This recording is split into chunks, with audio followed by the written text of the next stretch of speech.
And I'd like to footnote from what you said there. I'm not an expert on Maimonides, but I really like the little bit that I've gotten my hands on. And he really, in the beginning, he really goes off on that idea of being made in the image of God. But he goes into that term image, which I think is Salem. And when he drills down on that, he says, we shouldn't be focused on the visual aspect of this, that what we're really talking about is a thing that is essential, the thing that makes it what it is, and that's what we have of God, which to me is much more powerful than to just say we're kind of a photocopy. It's actually this idea that and this is a way backing into which I wanted to ask you about, what is consciousness? And because it does sit in that place that causes the mind body problem. And as as a scientist and as a rabbi,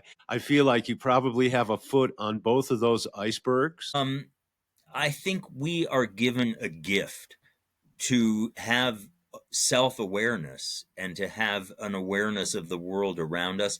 I'm certainly, I mean, I'll maybe put consciousness on my list of future topics that I want to explore, but I haven't really looked into that so much yet. What I can tell you is that I resonate with Maimonides as well.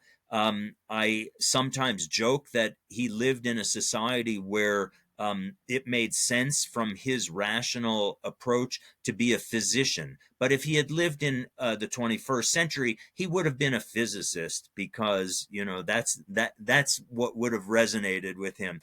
It's just joking, but I think I feel like I understand a little bit about where he's coming from, because he seems to put great emphasis on a rational approach.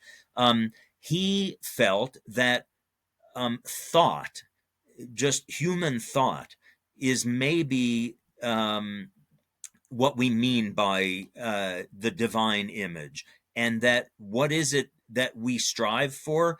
It's to connect with the ultimate thought, if you will, with a capital T, which is God. And for him, that was like pure thought was his image of what God is all about. And so when we are aware of our thinking and our thinking processes, that consciousness is what's bringing us closer to pure thought, which is his idea of God.